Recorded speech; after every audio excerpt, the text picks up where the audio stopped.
When was the last time you sat down to think about your financial future? Have you ever wondered how you want to live when you retire, how you'll pay for your children's education, or what will happen if you get sick and can't work? Do you have an emergency fund for that? Where will your income come from in the next 10, 20, or 30 years? Consider this: most people spend a third of their life working, so it's very common for almost all of these people to be dissatisfied with it. Not only that, according to a survey, 88% of people don't like their jobs, and 99% believe they should earn more money. Furthermore, the average duration of a job is 4.5 years, which means most people will have several jobs throughout their lives.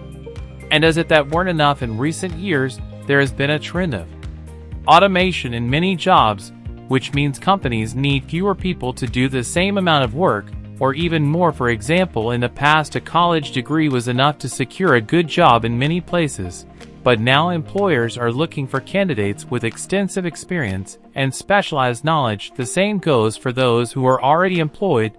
They need to constantly learn and expand their knowledge to stay updated and reduce the risk of losing their job. Not long ago, giving up your dreams in favor of a well-paying job seemed attractive, but times have changed, and so have jobs. Therefore, even though it's hard to admit, many jobs that used to pay well no longer do so due to technological advancements and other changes in the economy. And even if you manage to find a well-paying job, there's no guarantee it will last long as companies continue to downsize. No job is truly secure. Certainly, the days of working 9 to 5 for 40 years and retiring with a pension are fading away. However, we're not saying you should quit your job or stop studying, but it's important now more than ever that you start taking your finances seriously. It's time to face reality. You can't continue living paycheck to paycheck and expect things to magically improve. If you want to thrive financially, you need to take responsibility for your money and start making smart decisions with it. And while you may think that finance is not your strong suit, it's important to remember that financial education is not just for a few. Anyone can learn, just like learning to read or write. Financial education is a skill that anyone can acquire, and like any other skill, the more you study and put it into practice, the better you become. Now, when we talk about what financial education is, it's not just about money, although it's a very important part. Financial knowledge is the ability to understand and manage money effectively. People with a high level of financial knowledge know how to manage their money to achieve their short, medium, and long-term goals. They also understand things like risk management, investments, taxes, and other factors that affect their financial well-being. So whether you're a beginner starting your own business or someone looking to prepare for a more secure future, improving your financial knowledge is a great idea. And don't forget that financial knowledge is not limited to numbers. It's also about developing positive financial habits that will benefit you throughout your life.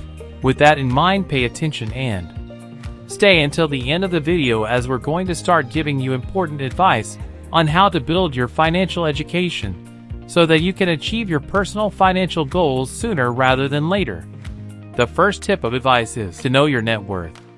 The first step to improving your financial knowledge is to calculate your net worth, which is determined by the total sum of your assets minus the total sum of your liabilities. Assets are things like your savings account, stocks, and other investments, while liabilities are what you owe, like loans or credit card debt. Now, what is the purpose of calculating your net worth? First of all, it will help you determine how much money you need to save to achieve your long-term financial goals. Additionally, knowing your net worth is a great indicator of your financial health.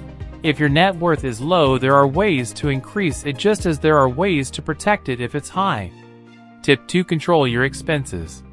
Once you've calculated your net worth, the next step is to track your spending. This will help you determine where your money is going and give you an idea of where you can make cuts if necessary.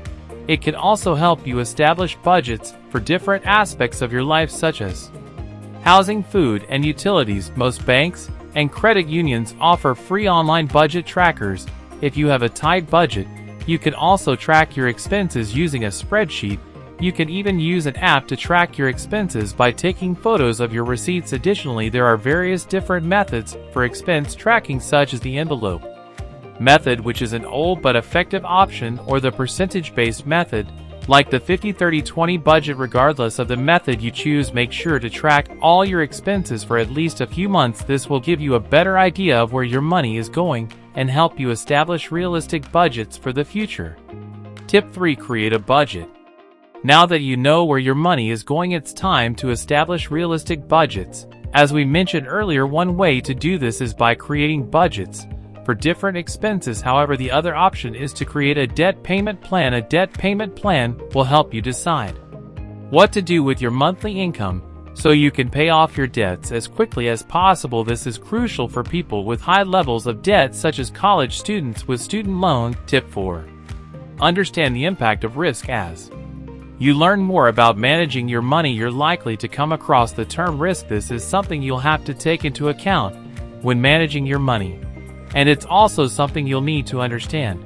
But what is risk? Risk is the likelihood of something affecting your financial health. For example, you may decide to invest in stocks, which are riskier than other forms of investment, such as bonds. These riskier investments have the potential for higher profits, but they can also lose value or even result in no returns in some cases.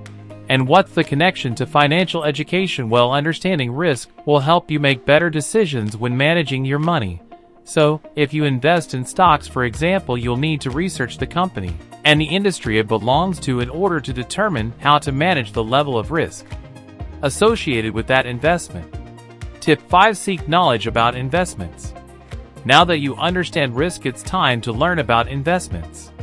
Investments are capital allocated to activities that generate cash flows, such as real estate and stocks. Investments have a certain level of risk, but can also be very profitable. Therefore, if you're just starting out, it's a good idea to stick to low-risk investments like bonds and stocks of companies in your own country. After increasing your knowledge and experience with investments, you can slightly increase your risk with the goal of increasing your profit.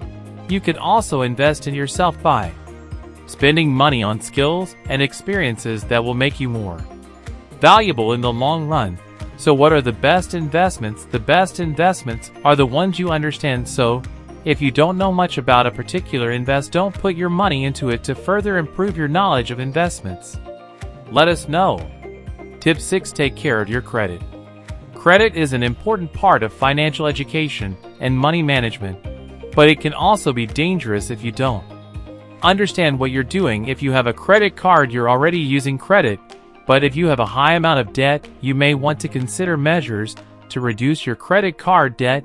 You can also build your credit by applying for a credit card and paying it off every month. If your credit score is low, consider taking steps to improve it. It's important to mention that you can check your credit score and read your credit report for free once a year. This way, if you find any errors, you can dispute them, and they will be removed from your report after a 30-day period. The key to improving your financial knowledge is to start now and keep learning. So pick up a book, subscribe to a financial blog, or talk to an expert. When you start, it's important to be realistic and not try to do more than you can handle. Otherwise, you risk feeling overwhelmed and even worsening your current situation in debt. Choose 1 or 2 financial goals, such as paying off your debts or saving for retirement, and focus your energy on achieving them. Financial education is not a luxury, it's a necessity. It has the potential to change your life by empowering you to take control of your financial destiny.